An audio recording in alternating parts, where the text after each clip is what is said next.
नमस्कार दोस्तों, आप सभी का हमारे चैनल पर स्वागत है। आज हम आपको यमराज नचिकेता संवाद की संपूर्ण कथा सुनाने जा रहे हैं, पर उससे पहले हमारे चैनल को सब्सक्राइब करें और वीडियो को लाइक करें। दोस्तों, यमराज नचिकेता संवाद की कहानी कठोपनिषद में मिलती है।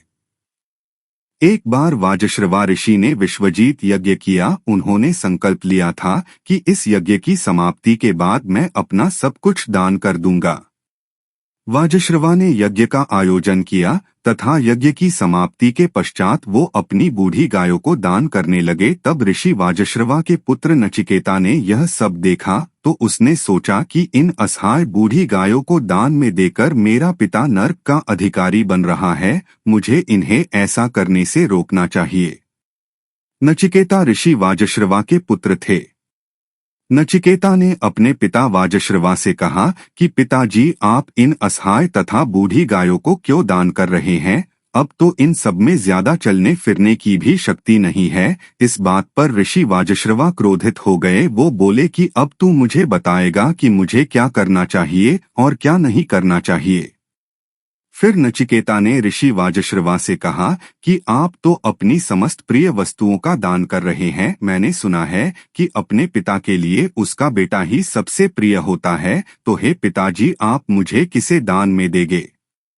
ऋषि वाजश्रवा इस पर कुछ नहीं बोले, किंतु यही प्रश्न नचिकेता अपने पिता के सामने बार बार दोहरा रहा था, जिससे वाजश्रवा को क्रोध आ गया। उन्होंने नचिकेता से कहा से कि मैं तुझे यमराज को दान में देता हूँ।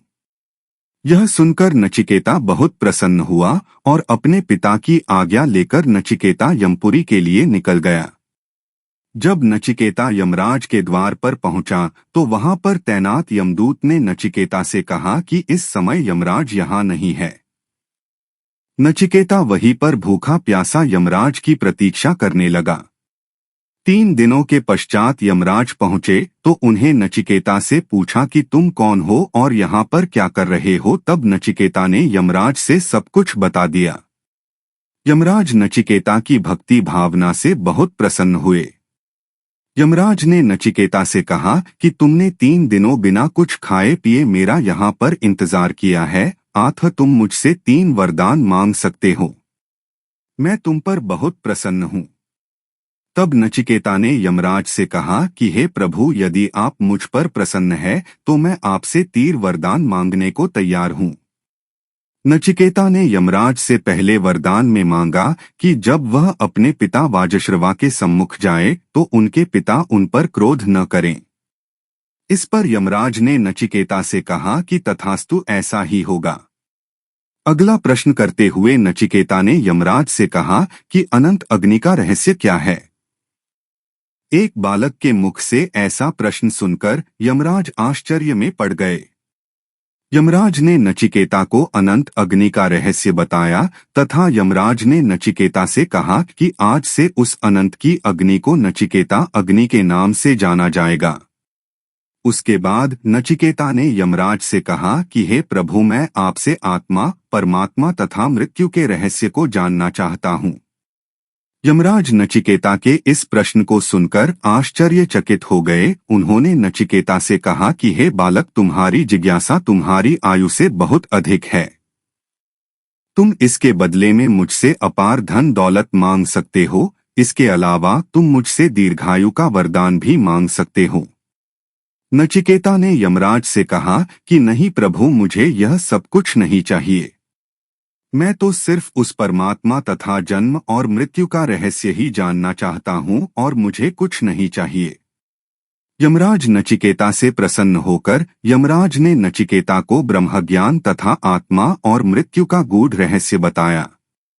यमराज ने नचिकेता से कहा कि मनुष्य शरीर के 2 आँख, 2 कान, 2 नाक के छिद्र, 1 मुंह का छिद्र, बाहरंध्र, नाभि, गुदा, शिश्र के रूप में 11 दरवाजों वाले नगर की तरह है, जिसे ब्रह्म की नगरी कहा जाता है। वे मनुष्य के हृदय में रहते हैं। इस रहस्य को समझकर जो मनुष्य ध्यान और चिंतन करता है उसे किसी प्रकार का दुख नहीं होता है।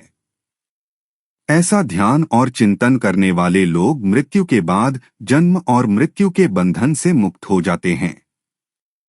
नचिकेता ने फिर प्रश्न किया, क्या आत्मा मरती है या दूसरों को मारती है? इस पर यमराज ने उत्तर दिया कि आत्मा न तो मरती है और न ही वह किसी को मारती है। नचिकेता ने फिर पूछा, क्या परमात्मा हृदय में वास करता है? हाँ, आत्मा परमात्मा का ही एक अंश है। जिस तरह से परमात्मा अमर है, ठीक वैसे ही आत्मा भी अमर है। इस पृथ्वी के समस्त प्राणियों में उसी परमात्मा का वास है। इसीलिए हमें दूसरे प्राणियों से कभी घृणा नहीं करना चाहिए। उसके बाद नचिकेता ने कहा, आत्मा का स्वरूप क्या है? यमराज ने उत्तर दिया, जिस तरह से मनुष्य कपड़े का त्याग करता है, ठीक उसी तरह यह आत्मा अपने पुराने शरीर को त्याग कर नए शरीर को धारण करती है। यह आत्मा कभी नष्ट नहीं होती है। आत्मा का न तो जन्म होता है और न ही यह मरती है। नचिकेता का अगला प्रश्न था कि ब्रह्म का स्वरूप कैसा है? यमराज बोले, उस शब्द में उस परमात्मा का वास है। यह कभी भी अवतरित नहीं होते हैं, बल्कि इनकी शक्तियां पृथ्वी पर अवतरित होती है। इनका न तो कोई रूप है, न रंग है और न ही आकार है। वह परमात्मा पूर्ण रूप से निराकार है। नचिकेता ने कहा, आत्मा परमात्मा के ज्ञान को न जानने वाले मनुष्य को किस तरह के फल भोगने पड़ते हैं? तब यमराज ने उत्तर दिया, उस परमात्मा से जन्म लेने वाले देव, असुर और मनुष्य जो भगवान को अलग अलग मानकर उनकी पूजा करते हैं, वो जन्म जन्मांतर तक भटकते रहते हैं, उन्हें कभी भी मोक्ष नहीं प्राप्त होता है। नचिकेता ने कहा कि जब मनुष्य के शरीर से आत्मा निकल जाती है तो शरीर में क्या रहता है? तब यमराज बोले, जब आत्मा शरीर से निकल जाती है तब उसके साथ प्राण और इंद्रिय ज्ञान भी निकल जाता है। मृत शरीर में क्या बाकी रहता है, यह किसी को भी नजर नहीं आता, लेकिन वह परब्रह्म उस शरीर में रह जाता है, जो कि हर चेतन तथा जड़ प्राणी में विद्यमान है। नचिकेता ने उसके बाद प्रश्न किया कि मृत्यु के बाद आत्मा को कौन सी योनियां मिलती है? यमराज बोले, मनुष्य को उसकी मृत्यु के पश्चात उसके कर्म के आधार पर 84 लाख योनियों में भटकना पड़ता है।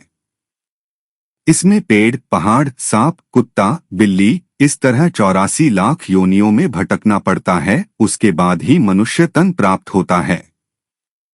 दोस्तों, हम आशा करते हैं कि हमारे द्वारा दी गई जानकारी यमराज नचिकेता संवाद की संपूर्ण कथा आप सभी को बहुत पसंद आई होगी। हमारे इस वीडियो को लाइक करें और हमारे चैनल को सब्सक्राइब करें।